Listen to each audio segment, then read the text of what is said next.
I think breakfast needs to be a consistent in everyone's daily life. Breakfast is obviously the first meal in the morning, and it can benefit you in a great many ways. First, I think it gives you something to look forward to in the morning. You know, you can get out of bed and you're like, oh, breakfast, food, let's go.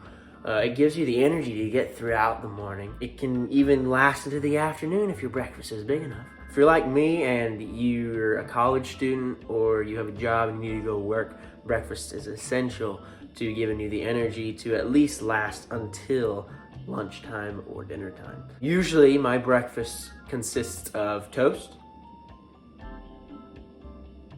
but today we're going to be doing a decent sized breakfast. We're going to be having biscuits, bacon, do the greatest things to ever grace this earth. We're not doing gravy, unfortunately. We have no sausage. While I do like gravy without sausage, if I have sausage, I'm just going to make sausage gravy, and sausage gravy is by far superior to normal gravy. But aside from that, I'm gonna teach y'all how to make biscuits and freaking bacon and some coffee. I'll teach you how to make some coffee too. If you didn't already know how to make coffee, I'm gonna teach you. It's gonna be a good day. We're gonna have some good breakfast, and yeah, let's just get into it.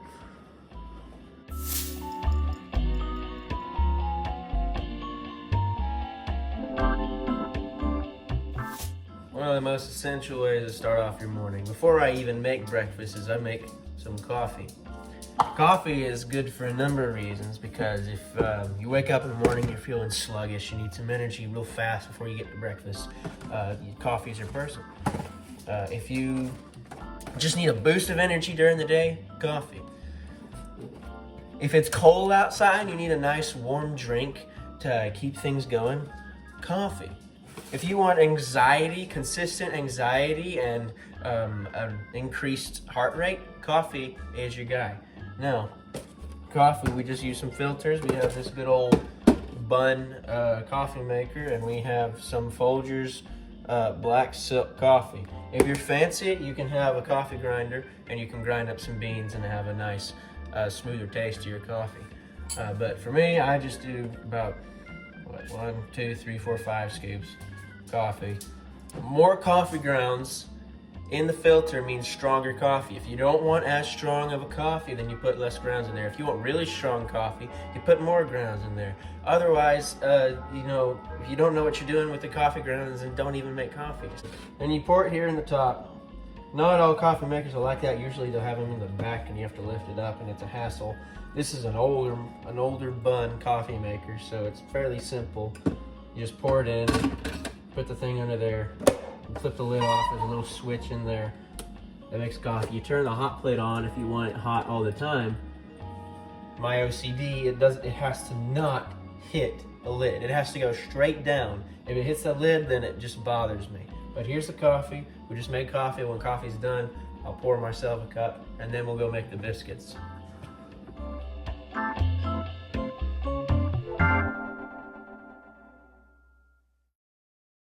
We're now getting into things. We're making the biscuits now. With the biscuits, you want, I think you have 6 basic ingredients. You have 4 dry ingredients, you have 2 wet ingredients. You add the dry ingredients before you add the wet ingredients. Now, what you need is flour. You need a lot of flour. If you're gonna make biscuits, this is the essential ingredient. You need flour. You need baking soda. You need salt. Usually we have a container of salt, but before I was making this, I realized that we are out of that container of salt, so I'm just using a salt shaker. You need baking powder. You need baking soda, and you need baking powder. You need both of those in order to make biscuits. Now for the wet ingredients, I don't have them out right now because I don't want them to get really warm. That's kind of weird. You need buttermilk, shortening. All right, we got the shortening and we got the buttermilk. Shortening is like butter. It doesn't taste like butter, so don't eat shortening. It tastes nasty. It's bad. Buttermilk, surprisingly, some people drink buttermilk by itself, even though it's technically just expired milk. I don't know if that is actually true. I may have just lied. Please fact check me on that, or whenever I'm editing this video. But a good thing about buttermilk is that you can still use it even after it is expired, I think up to a week. I also don't know if that's true, but I have used expired buttermilk for biscuits and they tasted just fine and I didn't get sick. So yeah, that's a cool thing about buttermilk. First off, we want to start with 1 cup of flour, all-purpose flour. I don't know, have a little too little, but I'm just making a mess. We haven't even started yet. Then you want a 2 teaspoons, I believe. It is 2 teaspoons of baking soda. Baking powder. Do not put 2 teaspoons of baking soda in there. You might blow up your house, or the biscuits at least. You got 1. You got 2. Or 1/8 of a teaspoon of baking soda. We don't have an 1/8 of a teaspoon measuring spoon, so I kind of just eyeball it with the 1/4 teaspoon. That is way too much. Sometimes I add a little too much. Usually that amount is about right. Now 1/2 teaspoon of salt is what it says you need. Boom, salt.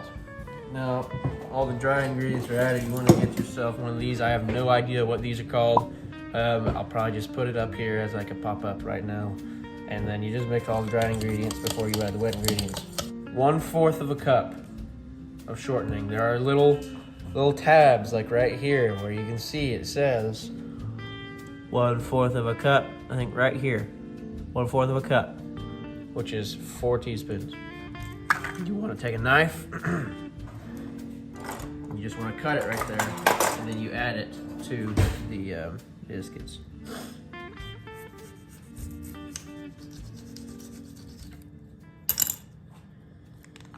Before you add buttermilk, use this same thing. You want to make sure that you get all of the shortening grinded up, so when you're done, all the dry ingredients, or all the ingredients, look here, it looks kind of grainy.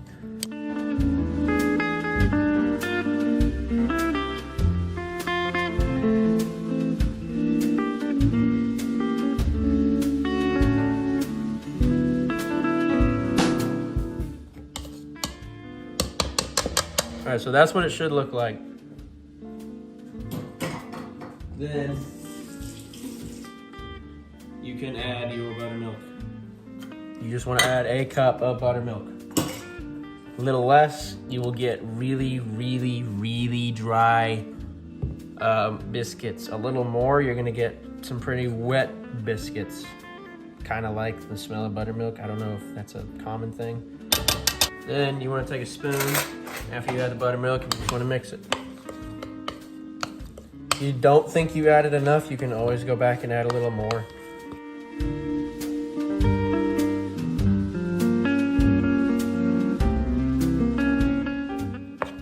It's not really sticking. So I'll add just like a little dab. That should be fine.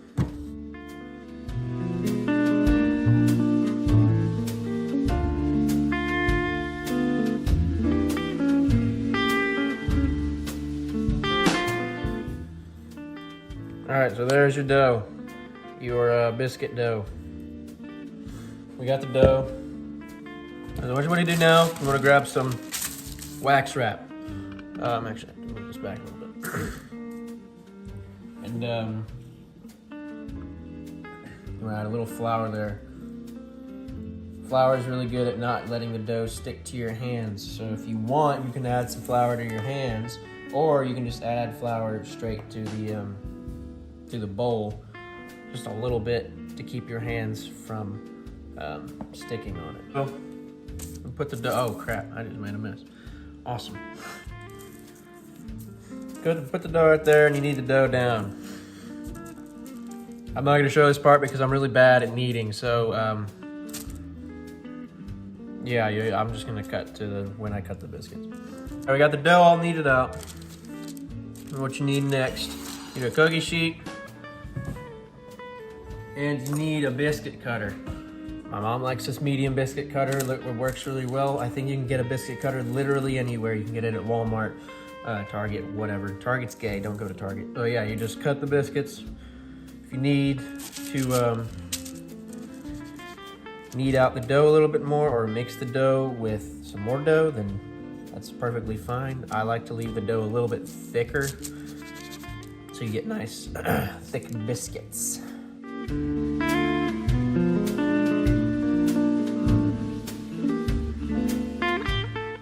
Like right here, I've run out of room to make a biscuit, so you just take the dough and you knead it back together to where you can get 2 more biscuits to come out. What I've given you will make about 6 biscuits. If it makes more, awesome. There's always a little bit dough left over, but we don't really have, I don't want to use a large cookie sheet because that just seems like a waste. That's fine. Just put that over here for now. Yeah, you have 6 biscuits here. I probably should have done this sooner. What do you want to bake?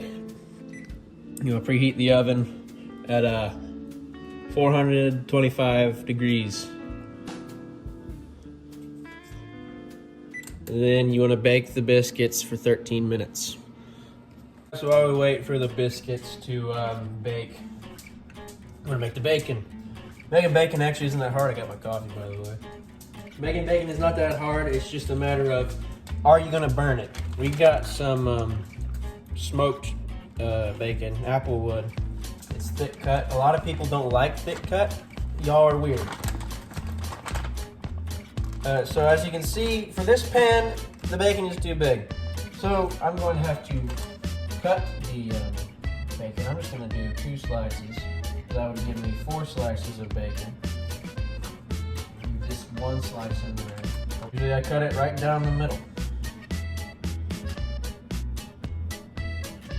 Now most times you won't have to do this because if your skillet is too small to cook bacon, then you're just weird, so that just means I'm weird. Okay, take some kitchen shears and cut it. I already turned on the skillet, so it should be getting hot as we speak, because you don't want to just add bacon to a cold skillet. You want the skillet to already be hot by the time you add the bacon. Most of the time, when you're cooking bacon, you're really just eyeballing it. It's how crispy do you want your bacon? Usually you don't want your bacon black, so you're not gonna wanna leave them on there for super long. I have the skillet on medium heat. On high heat, it's really easy to burn, so I never really do high heat. You need some tongs. You need a lot of tongs. You need, not a lot, what am I talking about? You just need tongs. You need a pair of tongs so you can flip the bacon. That's what you need. Here's another note. Bacon will attack you, so cooking bacon, just be ready to be attacked by bacon. Once the grease gets off, you will 100% be attacked.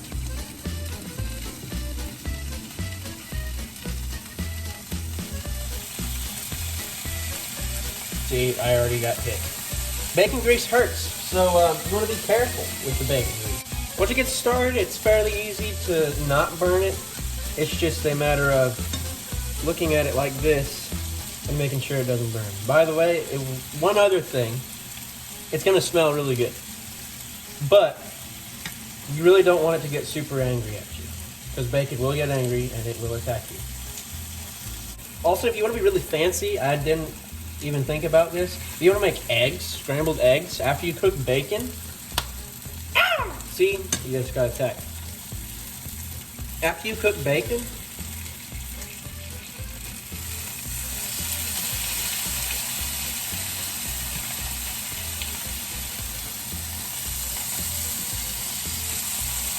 you can put eggs in the pan, and then you can scramble some eggs, and you'll have eggs that taste a little bit like bacon.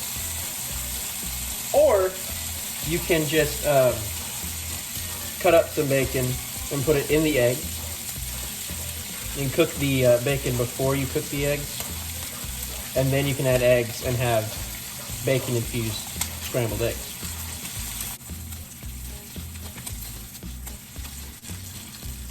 It's glorious, isn't it? Look at this piece of bacon. Absolutely incredible.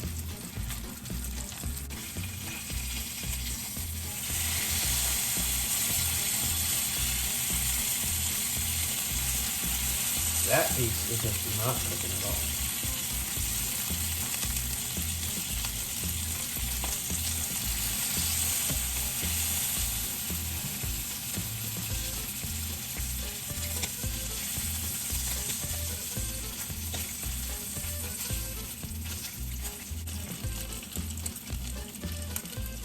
All right, so look at this piece of bacon. Can't really see it because I don't want to get grease everywhere, but that's a good looking piece of bacon. And that one is done. This one is also done. These two are kind of having a struggle because I kind of had the pan off center, so I have to be careful. So I'm probably gonna burn at least one of those.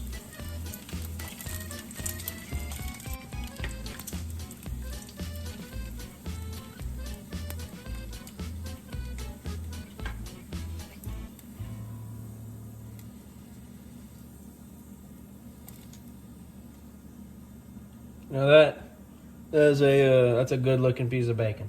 I got the bacon done right here. The biscuits just got done. So we're gonna pull the biscuits up and we'll see how they turned out. You always have to use an oven mitt.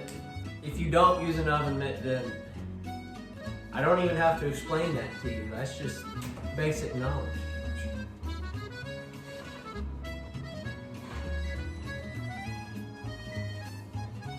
Look at these things. Look at these things. These things are perfect. These things are awesome. This one is a big boy. This one's big boy too. These two, ideal. Ideal biscuits right here. They look really good. You don't want to just sit the hot thing on on the ground or on a surface of something because you'll burn it. Why do I have to explain this to you? You should just know this stuff. We got both of our things here. We have our bacon, we have our biscuits. We're going to assemble the plate now. You can do it however you like. For me personally, I usually start off with one biscuit. I go back as it goes on. I'm gonna start off with all the pieces of bacon because why not? Actually, you know what? We're gonna go two. Two biscuits. One thing you need to know. You can add stuff to your biscuits. Oh my gosh. What is this madness? Adding things to biscuits? That's insanity. You can add what a lot of people like to call butter. Butter on biscuits might be one of the greatest things of all time. So just letting you know that. Or if you're really fancy, and if you're Southern, if you're not Southern, then just don't do this. You could add brown sugar. Brown sugar. Brown sugar. Incredible. You can add butter to your biscuits. That is way too much butter. You don't want to add too much butter. It gives you heart problems. But butter is good. Add your brown sugar. Brown sugar to your meal, to your biscuits. So here we have our breakfast right here. And I didn't even make scrambled eggs. But look at this. This is a culinary masterpiece, and I'm not even a chef. Oh, I almost just dropped the bacon. But this is truly a piece of art. Probably, if you do this at home, if you're watching this and you're following me, it probably won't look as good as this. And I can't help you with that. I'm sorry. But let's go ahead and taste this bacon because I'm looking forward to this. It's incredible. It's incredible. Got the bacon, one bite, everyone knows it. Incredible. No, crisp. Crisp is just right. There's not too much crisp, it's not burnt. Absolutely stunning. 10 out of 10. And that's not biased at all. Buttered biscuit. One bite. Everyone knows the rules. Nice crispy on the outside, nice and soft on the inside. Absolutely, absolutely insane. Incredible. 10 out of 10, easy. Not biased. Then we have brown sugar biscuit. You know, brown sugar biscuit. I don't prefer it as much as a buttered biscuit. Especially a buttered biscuit from, say, Cracker Barrel. Cracker Barrel's biscuits are really good. But You know, brown sugar biscuits, they're good. They have a market of their own, hopefully in the South. Southern culinary. I don't even know what I'm trying to say. Whatever, just get into it. One bite. Everyone knows the rules. I just dropped all of it off. But it's a masterpiece. It's a masterpiece. Besides the fact that it didn't really stay on there when I put it down. Yeah, it's an absolute masterpiece. Absolutely incredible dish. You have coffee over here. Let's taste the coffee. Oh wait, the brown sugar biscuit. 10 out of 10. Easy. And then we have the coffee. 10 out of 10. Easy. It's not even a debate. For the coffee, by the way, you can either drink it black or you can add some sugar and some creamer or whatever. I don't use creamer. I either drink it black or I add sugar and I add some milk. Whole meal, 10 out of 10. I'm gonna go sit down and eat this now because I'm actually starving. Yeah, thank you for watching. Hopefully you learn how to make breakfast as good as this. Probably not, but I can always pray for you. All right, see you guys.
Bacon's a little overcooked.